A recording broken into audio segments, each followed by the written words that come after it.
Hello friends, welcome to SSC coaching centre. दोस्तों, आज की वीडियो में हम बात करेंगे अनुपात के प्रश्नों की, जो कि इंपॉर्टेंट होते हैं। तो पूरा वीडियो देखिएगा। चलिए स्टार्ट करते हैं। पहला सवाल है, दो संख्याओं का अनुपात 4:9 है और उनका अंतर 215 है, तो इनमें से छोटी संख्या क्या है। देखिए, दो संख्या ना, ये पहली संख्या हो गई और ये ले लेंगे हम दूसरी संख्या। दोनों का जो अनुपात है वो है 4:9, ठीक है, और उनका अंतर हमें दे रखा है 215 का।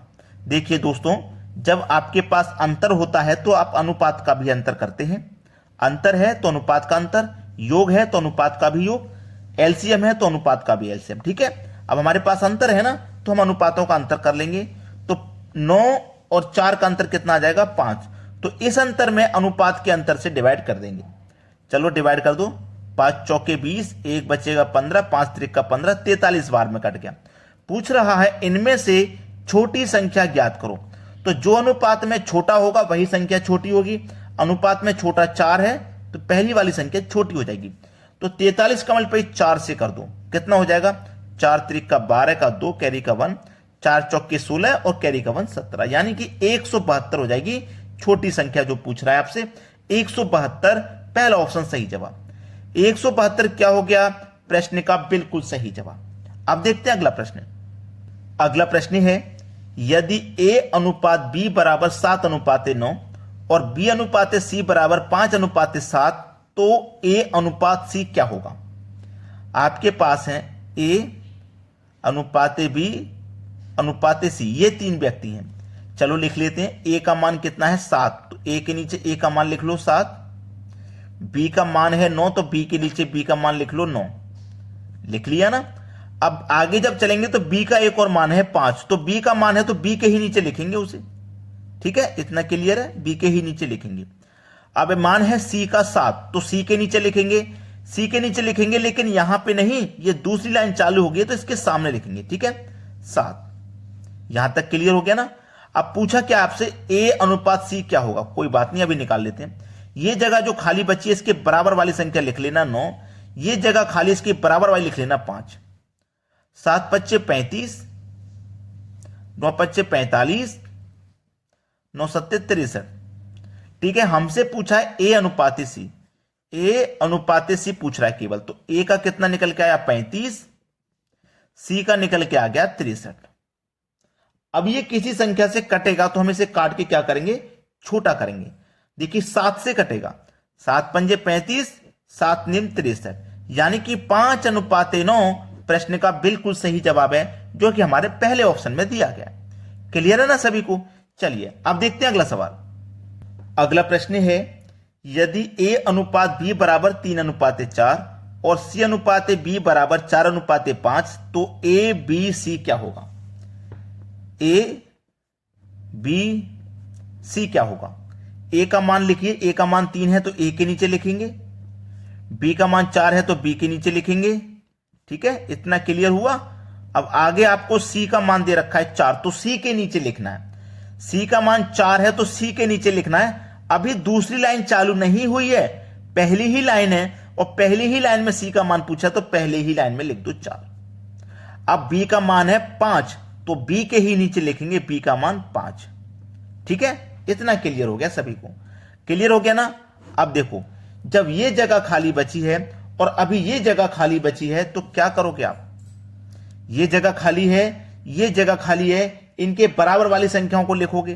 बराबर वाली संख्या में यहां 5 है तो यहां भी 5, और ऐसे आप कभी भी जब संख्याओं को लिखते हो, जब आप कभी भी संख्याओं को लिखते हो ना, तो कैसे लिखते हो, जब भी आप संख्याओं को लिखोगे तो कैसे लिखोगे, ऐसे लिखोगे, यानी कि ऐसे लिखोगे, ऐसे नहीं, ये तरीका गलत होता, लंबवत। हमेशा क्षैतिज लिखा जाता है, हमेशा क्षैतिज ही लिखा जाता है, याद रख लेना, ठीक है।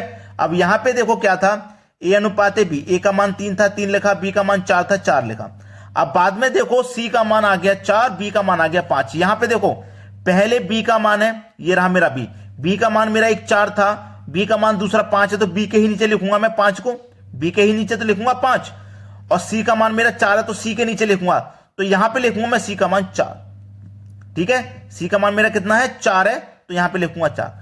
3 पच्चे 15, 4 पच्चे 20, 4 चौके 16, ठीक है, ये हो गया आपका आंसर। ये कट नहीं रहा, काटते 2 से काटेंगे तो 15 नहीं कटेगा, 3 से काटेंगे तो 20 नहीं कटेगा। इस तरीके से 15, 20, 16 सही जवाब हो जाएगा। 15, 20 ये नहीं है, 15, 20, 16 यानी कि बी ऑप्शन प्रश्न का बिल्कुल सही जवाब है। अब देखते हैं अगला सवाल। अगला सवाल है, यदि x बराबर 1/4 इंटू वाई और y बराबर 1/3 इंटू जेड, तब x, y, z का मान क्या हो जाएगा। ये आपके पास x है, ये y है और ये z है। ठीक है, चलिए x अनुपात y अनुपात z, इसका मान आपसे पूछा जा रहा है। अब देखो कैसे करोगे आप, मैं आपको समझा देता हूं। सवाल को करने में कोई ऐसा नहीं है कि सवाल आपसे नहीं होगा। देखो ये x है, ये संख्या है मल्टीप्लाई में, तो देखना ये x है, ये इधर मल्टीप्लाई में, ये इधर आएगी बराबर के इधर है ना, ये बराबर के इधर आएगी तो x के बटे में y आ जाएगा। कितना बचा सामने, 1 के बटे में 4, यही तो है। यहां पे जो संख्या y थी मल्टीप्लाई में वो इधर लेके आएंगे तो बटे में आ जाएगी। बिल्कुल ऐसे ही ये आपका y है। ठीक है, ये z है ना, इसको बराबर के इधर लाओगे तो y के बटे में z हो जाएगा। सामने क्या बचा, 1/3, यही तो है। तो x का अनुपात 1 है, y का 4, y का फिर दूसरा एक और मान है 1 और z का 3। चलो x का मान कितना है 1, तो 1 लिखेंगे। y का मान 4 है तो 4 लिखेंगे। y का एक और मान है 1, तो y के ही नीचे लिखेंगे। ठीक है, और z का मान कितना, z का मान 3, z के नीचे लेकिन दूसरी लाइन चालू होगी तो यहां। अब यहां पे ये खाली जगह है तो बराबर वाली 4 लिख दो, ये खाली जगह है बराबर वाली 1। 1 कमल पे 1 से करो तो 1, 4 1 कम 4, 3 चौके 12, 1 4 12 किस ऑप्शन में, देखिए 1 4 12 सी ऑप्शन में है। यह सवाल का सही जवाब है, बिल्कुल सही। अब देखते हैं अगला सवाल। अगला सवाल है, 4 संख्याएं 1 2 3 4 के अनुपात में 4 संख्याएं, पहली संख्या, दूसरी संख्या, तीसरी संख्या और ये चौथी संख्या। ठीक है, 1 2 3 और 4 के अनुपात में। ठीक है, इसी तो अनुपात में है, जिनका योग 24 है। योग दे रखा है आपको 24।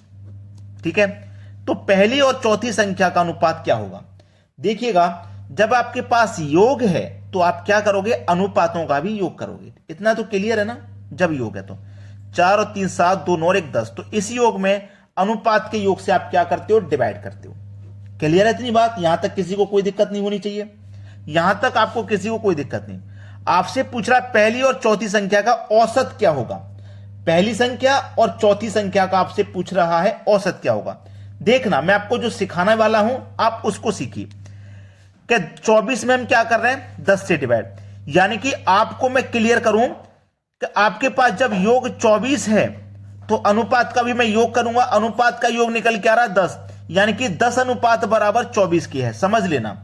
और 10 अनुपात बराबर 24 की है तो हम 10 से इसमें डिवाइड करते हैं तो 1 का मान निकल के आ जाता है। 1 अनुपात का मान निकल के आ जाता है ना, इतना तो क्लियर है। 1 अनुपात का मान, अब मैं इसमें डिवाइड करूंगा तो दशमलव में आएगा, 2.4। उस दशमलव में ना ला करके मैं आपको सही तरीका बता रहा हूं। जब 10 अनुपात की वैल्यू 24 है तो 5 अनुपात की वैल्यू कितनी हो जाएगी, 12। क्लियर है ना, 5 अनुपात की वैल्यू 12 हो जाएगी। 2 से डिवाइड कर देंगे 5 की, भाई 10 अनुपात की वैल्यू 24 है तो 5 अनुपात की वैल्यू 12 हो जाएगी। अब क्या पूछा है आपसे, 5 अनुपात की वैल्यू हमने क्यों ली, पहली और चौथी संख्या का औसत पूछा है ना। पहली और चौथी संख्या का औसत, पहली और चौथी संख्या कितनी होगी, 5 होगी ना। जब 10 का योग 24 है तो 5 का योग 12 हो जाएगा कि नहीं, 5 का योग 12। आपसे क्या पूछ रहा है, औसत। तो औसत क्या होता है, जो हमारे पास योग है, योग हमारे पास कितना है, 12।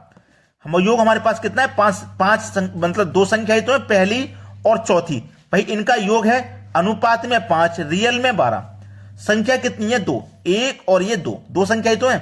तो योग में हम संख्या से डिवाइड करते हैं तो औसत पता चल जाता है ना, तो 6 हमारा औसत है। ये पहला ऑप्शन सही जवाब है। क्लियर हो गया ना सभी को। चलिए अब देखते हैं अगला सवाल।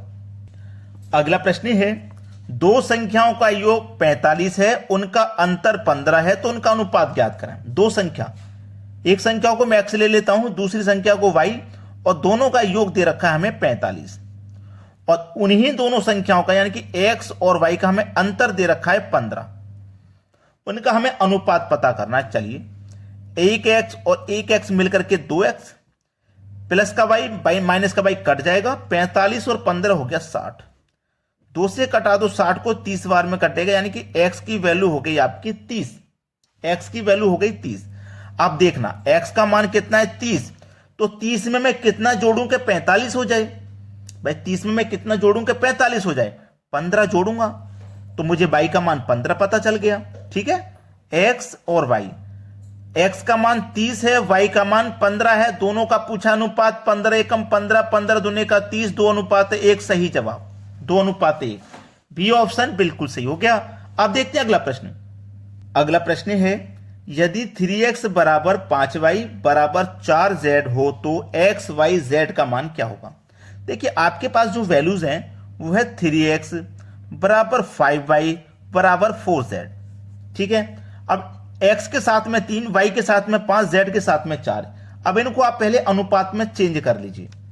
ठीक है ना, x के साथ में 3 है तो ये हो जाएगा 1/3, अनुपात में चेंज करेंगे। y के साथ में 5 है ना, तो ये हो जाएगा 1/5, और ये हो जाएगा 1/4। अनुपात कभी भी बटे की फॉर्म में नहीं होता है, तो इसको आप सही फॉर्म में कैसे बनाओगे, सही फॉर्म में बनाओगे नहीं। 3, 5, 4 का आप एलसीएम ले लोगे, 3, 5, 4 का एलसीएम कितना होता है 60। तो मैं 3 से कटाऊंगा 60 को, 20 बार में कटेगा, और 20 का मल्टीप्लाई 1 से करूंगा तो 20। 5 से कटाऊंगा 60 को, 12 बार में कटेगा, 12 का मल्टीप्लाई 1 से करूंगा 12। 4 से कटाऊंगा 60 को, 15 बार में कटेगा, 15 का मल्टीप्लाई 1 से करूंगा तो 15। तो ये हो गया सही अनुपात 20, 12, 15, 20, 12, 15, बी ऑप्शन सही जवाब। इस तरीके का कभी भी सवाल आए तो आप उसको पहले बटे में लिखोगे, फिर नीचे वाली संख्याओं का एलसीएम लोगे, तब जाकर के आपका ये सही आंसर निकल के आएगा। तो दोस्तों एक लाइक कर दीजिए हमारे लिए, और एक शेयर कर दीजिए उन बच्चों के लिए जो घर पे रह के तैयारी कर रहे हैं।